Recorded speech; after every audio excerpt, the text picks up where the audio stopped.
Então, como eu havia prometido, vamos falar das disfunções do sistema respiratório, né?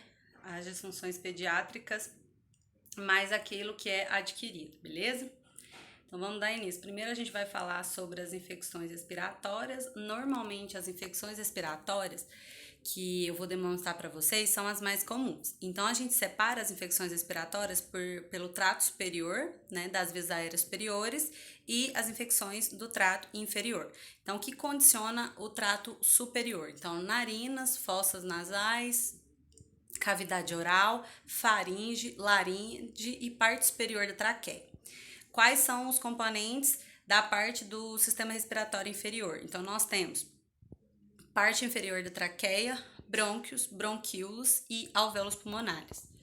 Então, quando a gente fala das infecções do trato respiratório, como eu disse, na parte superior, parte inferior.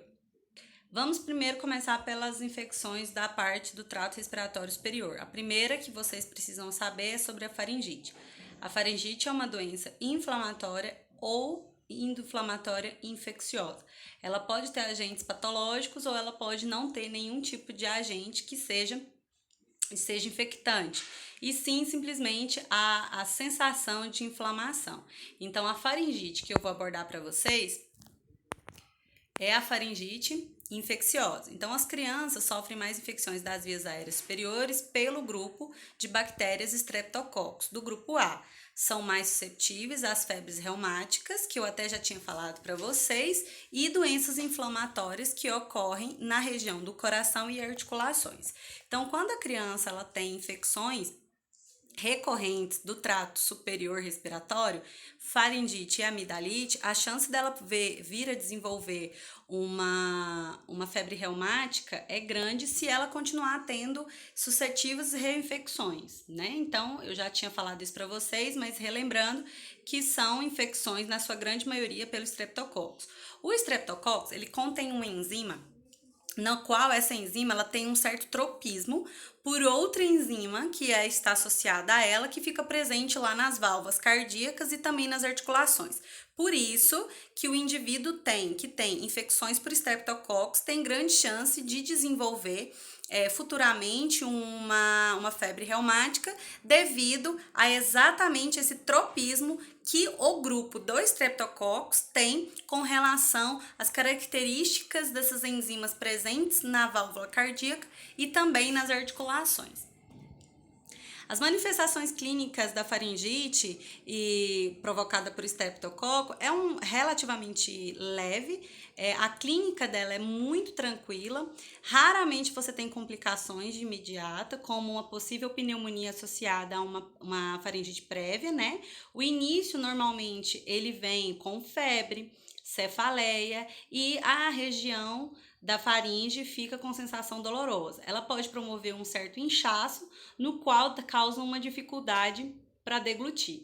Os indivíduos que têm amidalite, os indivíduos que têm amígdalas, eles quando há o processo infeccioso, normalmente o processo infeccioso ele vem correlacionado junto com a faringite. Então, a amígdala e a faringe, elas se inflamam e infeccionam ao mesmo tempo. Então, na maioria das vezes, a pessoa que tem só faringite é porque ela já retirou as amígdalas, né? Então, a criança que já fez a retirada, já fez a amigdalectomia, ela vai apresentar, ao invés de uma amidalite, ela vai apresentar uma faringite porque ela já não possui mais as amígdalas.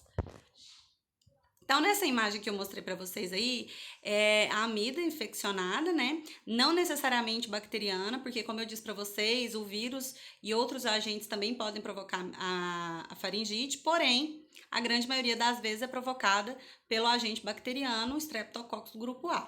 Então, aqui, como vocês podem perceber, o processo, essa pessoa não tem mais as amígdalas, porque nessas laterais, na lateral direita e esquerda, você não consegue ver as tonsilas. Mas ao fundo da cavidade oral, Já entrando na cavidade faríngea, né, orofaríngea, você vai ver que está edemaciado e avermelhado, ou seja, essa hiperemia aqui é relacionada ao processo inflamatório. Nesse caso aqui, não chegou ao ponto de promover um processo de produção de placas bacterianas, mas na grande maioria das vezes, infecções bacterianas promovem o aparecimento de placas bacterianas, principalmente quando o agente é o Streptococcus. Então, o diagnóstico, na maioria das vezes, ela é feita por base dos achados clínicos mesmo, pela avaliação clínica do médico. Então, o pediatra vai analisar a região orofaríngea pelos sintomas de febre, dor e desconforto do corpo, né, prostração da criança, ele já automaticamente, ele já diagnostica a faringite. Lembrando que, se ele quiser ter uma certeza do patógeno, ele vai fazer um pedido de um hemograma e de uma cultura, uma hemocultura, para você identificar a secreção presente ali, se tem ou não o patógeno. Quando você faz a cultura, você utiliza a secreção da orofaringe. Você vai pegar um suave, vai colher a secreção do fundo da garganta e vai fazer o exame. Quando você quer uma hemocultura, você quer saber se aquele patógeno ele já está circulante na corrente sanguínea. E o hemograma é para a gente identificar um possível, no leucograma, uma possível leucocitose que indica, né, a luta contra os agentes bacterianos.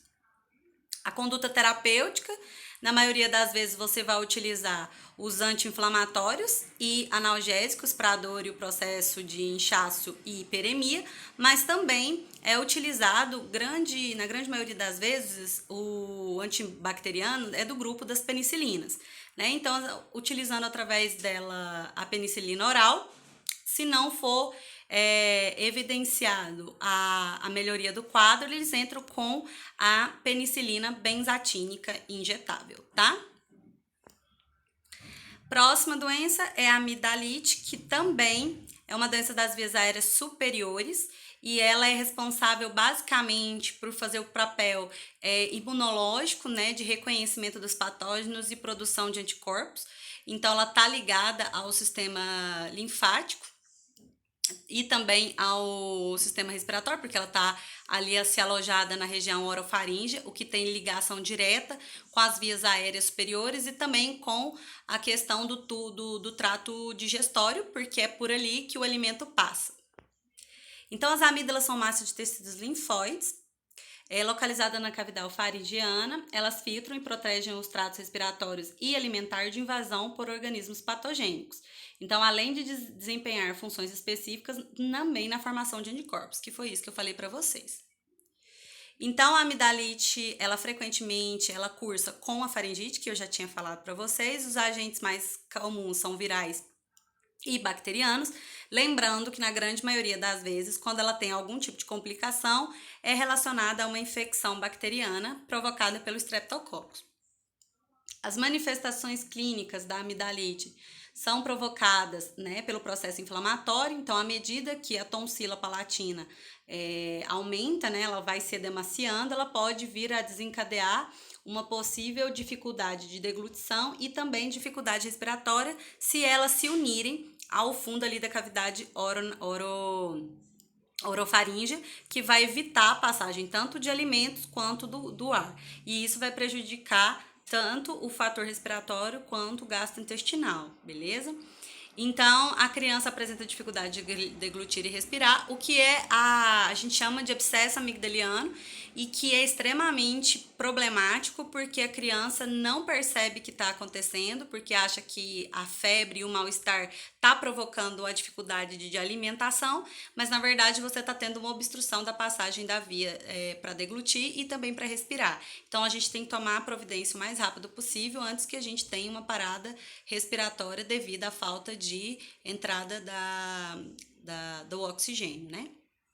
Então, nas duas imagens que eu mostro para vocês, eu estou mostrando uma infecção, né, bacteriana do lado direito, e essa imagem superior esquerda, ela fala sobre a infecção viral. Então, dá para vocês verem a diferença. Nas duas situações eu tenho as tonsilas palatinas, né, as amígdalas, mas uma está com processos avermelhados e apenas inchada. Na outra, eu também estou inchado, também está hiperemiado, mas com presença de placas bacterianas. E são essas placas que você, na hora, sabe identificar se é uma infecção bacteriana ou não. Então, pelas placas, eu já olho e já tenho certeza que é bacteriana e já entro com o tipo de tratamento diferenciado. Já nas infecções virais, o tratamento é sintomático, já que nós não temos um medicamento específico para o vírus. Normalmente, os vírus que fazem esse processo de infecção das vias aéreas superiores é o influenza, tá? Claro que não é o influenza H1N1, é outro grupo de influenza.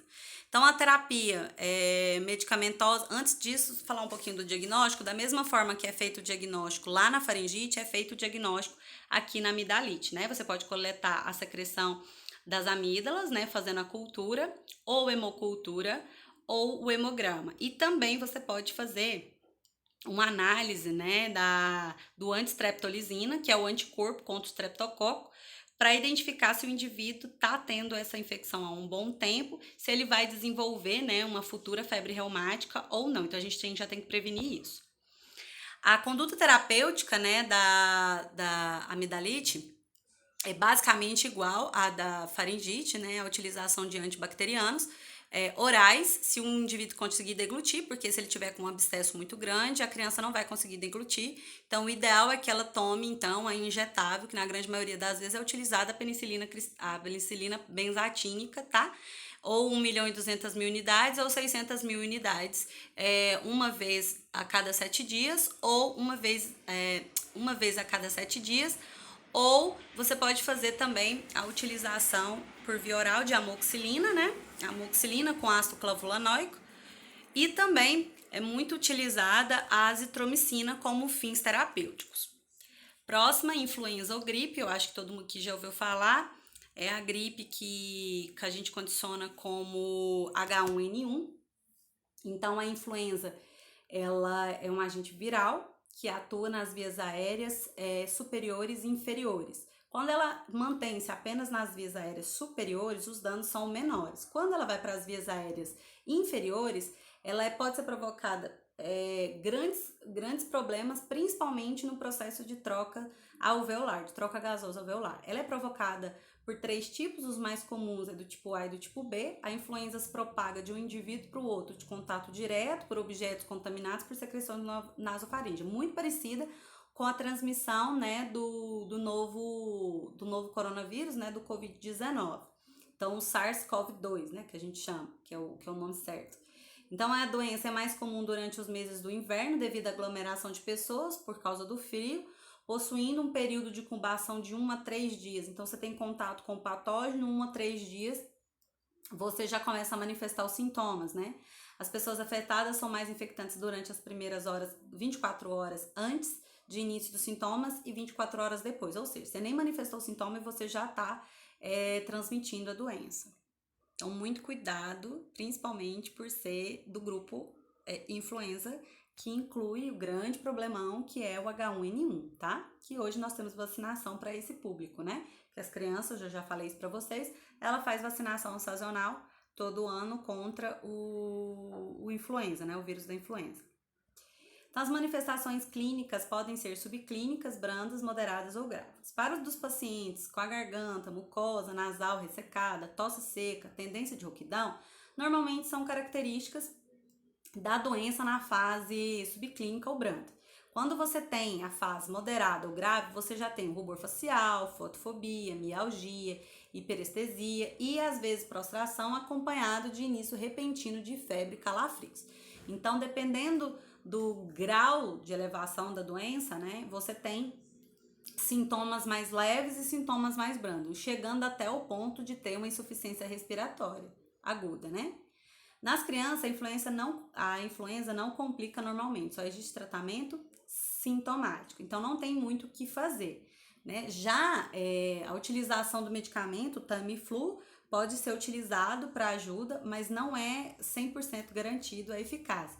O mais eficaz é controlar a ingesta hídrica, é controlar a temperatura e manter repouso para desgastar menos energia.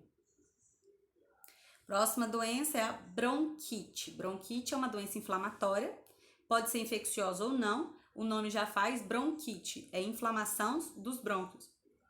Quando você tem nos brônquios, chama bronquite. Quando você já vai para a região dos bronquíolos, a gente chama de bronquiolite. Então, as duas situações podem acontecer, você pode ter uma bronquite juntamente com uma bronquiolite, então é muito semelhante, então eu não vou citar uma bronquiolite diferente, né, como outra doença. Então, a bronquite é uma inflamação das vias aéreas, né, inferiores, que frequentemente está associada à insuficiência respiratória aguda. Os agentes virais constituem a causa primária da doença, como eu disse. Eu posso ter uma bronquite por fator alergeno ou por fator infeccioso. Quando você tem por infecção, o mais comum a apresentação de bronquite é o fator viral. As manifestações clínicas é tosse seca, curta, não produtiva, que piora durante o processo da noite, porque esfria, você broncocontrai e, consequentemente, a criança vai tossir mais.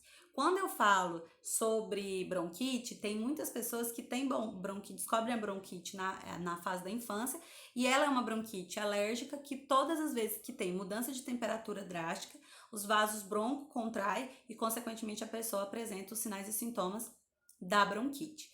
Quando a pessoa tem uma infecção, ela cura da infecção, os resquícios daquela infecção viral, na grande maioria das vezes, a pessoa apresenta também sinais e sintomas da bronquite, né?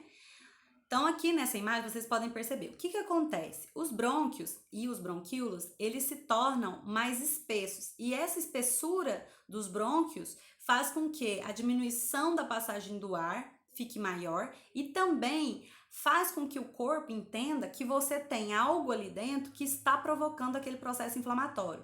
Então, ele estimula drasticamente a tosse para você fazer a expectoração desse agente de fuligem, de qualquer coisa que o seu organismo entende que está ocasionando esse processo inflamatório. Então, ele também aumenta a produção de secreção. Por isso que, na grande maioria das vezes, quando você tem que fazer a ausculta pulmonar, você vai auscultar roncos e sibilos. Porque o ronco é o ar passando pela secreção, o que vai fazer a vibração dessa secreção. Ou quando ele está tão estreitado que a passagem do ar se torna difícil e aí você tem um som de sibilo. Porque o ar vai passar num estreitamento muito grande, então ele força para passar. Com essa força, ele faz o barulho, que aí a gente ausculta com bastante facilidade, tá? Então, nessas imagens do lado esquerdo eu tenho um brônquio normal e do lado direito eu tenho um brônquio com processo inflamatório, presença de secreção na bronquite, tá? As condutas terapêuticas na bronquite, por ela ser uma doença branda, né, autolimitada, que na grande maioria das vezes está relacionada a fatores alergenos, você tem que evitar o contato direto com esses alergenos e provocar sedativo da tosse para evitar o desconforto, principalmente durante a noite, mas não é indicativo para você usar com muita frequência, porque a tosse ela precisa ser provocada para que o indivíduo consiga expectorar aquela secreção pulmonar e não obstrua a passagem do ar. A maioria dos pacientes se recupera sem intercorrência de 5 a 10 dias, lembrando que eu vou fazer analgésico para dor e os antipiréticos para febre se porventura apresentar. Mas eu não faço antibacterianos porque é uma doença quase na maioria das vezes provocada ou por fator alergeno ou por patógenos virais. Tá? Nas pneumonias, nós vamos para a doença mais grave das vias aéreas superiores, né, que eu falei até agora para vocês.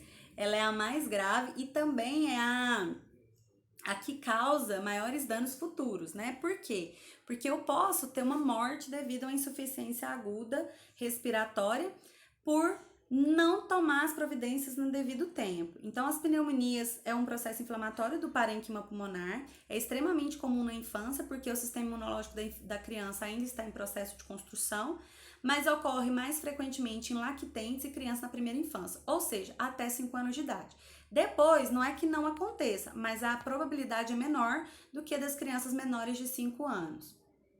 Então, nós temos tipos de pneumonia. Nós temos 3 tipos. Esse tipo de pneumonia está relacionada não ao patógeno que provoca a pneumonia, porque a pneumonia ela pode ser provocada por bactéria, por fungo, por parasita, por protozoário, por vírus. Então, por todos esses agentes, você pode provocar uma pneumonia. Basta saber qual agente que ocasionou aquele processo inflamatório. O problema é que ela vai depender da região. Então, o tipo que eu vou falar para vocês aqui agora não é de qual agente, e sim de que região, aonde que foi a agressão, né, que iniciou o processo inflamatório ali nos pulmões. Então, nós temos a primeira, que é a pneumonia lobar, que é todos ou um grande segmento de um ou mais lobos pulmonares que estão envolvidos. Ou seja, no pulmão direito, eu tenho 3 lobos, no pulmão esquerdo, eu tenho 2. Quando eu tenho comprometimento de todo o lobo, eu chamo isso de pneumonia lobar. Então, lá no achado radiográfico, você vai ver que a parte branca vai ficar toda em um lobo só. Ou seja, ali a infecção, ela pegou só aquela região. Eu tenho broncopneumonia. A broncopneumonia é quando o processo inflamatório, infeccioso, inicia-se ali nos bronquíolos, né? Na saída dos brônquios e dos bronquíolos. Não chega a ser necessariamente por lobo. Você pode atingir os 2 pulmões ao mesmo tempo, porque você tem o processo ali nos brônquios e nos bronquíolos. Eu vou mostrar uma imagem que vai ficar mais claro, tá? E a pneumonia intersticial, que é quando a agressão é exatamente no alvéolo pulmonar. Então, ela pode estar disseminada no alvéolo lá em cima, no alvéolo lá embaixo, nos alvéolos centrais. Ela pode estar disseminada para toda a parte pulmonar. Então, aqui na imagem, eu tenho as duas broncopneumonia, né? Que é na saída dos bronquíolos, como vocês podem perceber. Tá esses pontinhos vermelhos. E a pneumonia lobar tá lá no lobo todo comprometido de vermelho, né? Quando você tem uma pneumonia intersticial, o pulmão inteiro pode estar chupiscado, é como um monte de pontinho branco no processo radiográfico, você vê disseminado por todo o pulmão, porque atuou em todo as estruturas alveolares. A pneumonia, ela pode ser dividida na maioria das vezes. Na grande maioria das vezes, você tem pneumonias virais e bacterianas, são a grande maioria das vezes. Então, ocorre com mais frequência do que as bacterianas e são associadas às insuficiências respiratórias agudas. Então, a influenza e o adenovírus são os principais agentes infecciosos. Como eu disse, a influenza ela pode começar a infecção nas vias aéreas superiores e descer. Quando desce o vírus, ele causa danos intensos lá na cavidade pulmonar. Então, por isso que a gente tem que tomar as devidas precauções para que essa criança não tenha essa infecção viral, que na maioria das vezes é a vacinação. Então, é a prevenção do que a recuperação do quadro. Então, as manifestações clínicas, febre, toque, taquipneia, dor torácica, batimento de asa de nariz, a criança respira fazendo um movimento das asas do nariz, né? Fica pulsando, E isso você percebe só em crianças, quando a criança está com pneumonia, palidez e, se não for tomado CAD, cianose, tá? Por dificuldade respiratória.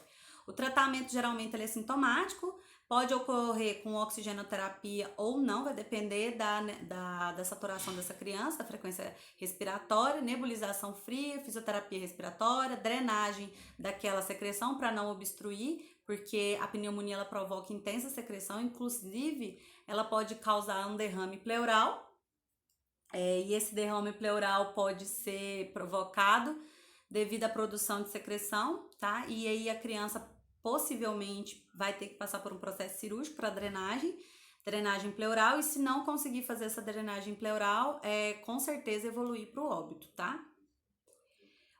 Na pneumonia bacteriana, o agente principal é o Streptococcus pneumoniae, né? E é o principal causador, mas não é o único. Então, qualquer bactéria pode provocar infecções pulmonares, no caso, a pneumonia, tá? Mas é a mais comum adquirida na comunidade. Então, as manifestações clínicas da pneumonia bacteriana provocada por Streptococcus é febre, mal-estar, respiração rápida e superficial, tosse, dor torácica. A dor da pneumonia pode ser referida também no abdômen, porque a criança menor de 2 anos, a respiração é exclusivamente diafragmática. Então, a dor que ela vai relatar é dor na região epigástrica ali e não necessariamente dor torácica. Os clarafrios são extremamente comuns. A febre aqui, ela excede os 38,5 graus de temperatura. Já na viral, eu tenho uma temperatura de febre um pouco mais baixa, tá? Então, isso também condiciona a ajudar a diagnosticar. e o hemograma, né? Pelo hemograma você consegue distinguir se aquilo é uma infecção bacteriana ou se aquilo é uma infecção viral. A terapia medicamentosa utilizada, né? Os antibacterianos, mais comuns é a amoxicilina, a amoxicilina, só que quando você tem uma criança com pneumonia, na grande maioria das vezes você é tratada no meio intra-hospitalar. Então, por exemplo, a penicilina benzatínica já não é utilizada, ela já vai fazer a mais comum, né?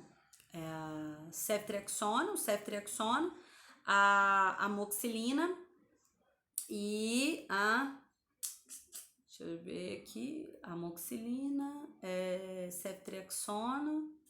Acho que é isso, gente. São os 2 agentes mais comuns utilizados em pediatria para infecção bacteriana nas vias pulmonares, tá?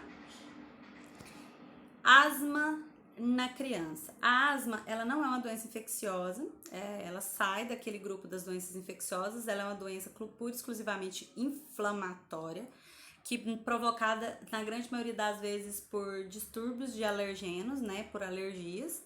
Então, a infecção frequente do aparelho respiratório, né, ocorre em todos os países em nível mundial, embora mais frequente nos países subdesenvolvidos.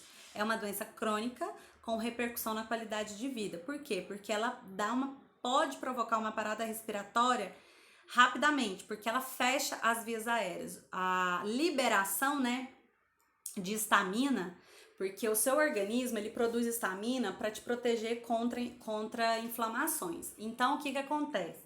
Essa inflamação ela vai acontecer devido à alergia que você tem a algum agente, café, comida, poeira, temperatura, mudança drástica de temperatura. Então isso vai provocar a liberação de histamina. E essa liberação de histamina, ela faz broncoconstrição. E essa broncoconstrição chega a fechar, gente, a via, ele colaba, ele fecha inteirinho. Por ele fechar inteirinho, o ar não passa. Então a pessoa com asma, ela pode morrer devido a uma parada respiratória, exatamente porque ela não vai ter contato das vias aéreas com o meio externo. Eu não consigo inflar o meu pulmão, porque eu não consigo fazer a passagem do ar para o meio intrapulmonar, beleza? Então, o estado caracterizado por inflamação e hiperreatividade com obstrução funcional e reversível das vias aéreas, com componente expiatório e que ocorre em forma de crise. Então, você não fica asmático, você tem crises de asma. Então, normalmente, a pessoa que tem uma vez, ela apresenta essas crises asmáticas para o resto da vida. Então, o indivíduo, ele tem na infância, mas ele pode ter crise asmática até a vida adulta. Os fatores que podem desencadear a asma: perturbações emocionais, exercícios físicos, alergenos como ácaro, fungo, pólen, pelos, perfumes e por aí vai, fármacos como anti-inflamatórios não esteroidais, ácido acetilsalicílico, poluentes como tabaco, lareira, processos infecciosos em outras regiões do corpo podem desencadear também a resposta asmática, alimentação, ovo, conservante, corante, leite de vaca ou qualquer outro tipo de alimento que provoque alergia, já que cada indivíduo ele tem um fator alérgico diferente do outro, e alterações climáticas. Mudou o clima, a pessoa tem crise asmática. Então, na imagem que eu tô mostrando para vocês, do lado esquerdo eu tenho um pulmão normal e lá embaixo eu tenho um brônquio normal. Quando você olha do lado direito, você tem, né, o processo inflamatório daquela via, daquela região, e aí você tem um broncoconstrição, o que vai diminuir a via ou a passagem do ar para dentro dos brônquios, ou no caso dos alvéolos. As manifestações clínicas, na grande maioria das vezes, é tosse improdutiva, porque a pessoa vai tentar respirar, então e ela fica tentando respirar. Chega a um ponto que aí ela entra pro processo de dispneia, então porque o ar tá dificultoso para passar, vai apresentar extremamente sons de sibilo, que de longe você escuta, então a pessoa tá respirando perto de você, você tá escutando. A pieira, que é acúmulo de secreção, porque de tanto você tossir, você provoca secreção, taquipneia, a tiragem, cianose e hiperinsuflação do tórax. E não consegue fazer a troca gasosa necessária para sobreviver. Se você não tomar conta rapidamente, a criança pode vir a evoluir para o óbito, porque literalmente ela vai ter uma parada respiratória. As crises asmáticas constituem uma emergência pediátrica, uma emergência médica, e os primeiros medicamentos a serem utilizados são os beta-adrenérgicos, né, adrenérgicos, que fazem relaxamento da musculatura lisa, as xantinas, que são broncodilatadores em doses elevadas, elas são utilizadas no momento da crise, e tem os anticolinérgicos, que inibem o broncoespasmo. Os anticolinérgicos, eles podem ser usados também durante o tratamento, não só no momento da crise, mas a criança ficar tomando aí juntamente com os corticoides, que vai fazer com que a criança não apresente tantas crises alérgicas uma atrás da outra, né? Eu tenho o cromoglicato de sódio, que faz ação inflamatória, evitando broncoconstrição, e também tem a utilização de antihistamínicos, que param a liberação de histamina e faz broncodilatação para que a criança volte a respirar ali no momento da crise. Em casos de internação, né, de atenção intra-hospitalar, você também pode utilizar adrenalina por via inalatória, o que vai também provocar a a broncodilatação, que vai facilitar o processo respiratório daquela criança. Tá? Então, esse é o conteúdo de disfunções respiratórias, né, do trato respiratório da criança, que são adquiridas, né? Lá na saúde do RN, nós vamos ver aquelas que são por fator congênito, por má formação estrutural. Tá bom, pessoal? Então, por hoje é só. Aí a gente tira a dúvida no momento da aula, se vocês tiverem, tá ok? Muito obrigada pela audiência. Tchau, tchau, até mais tarde.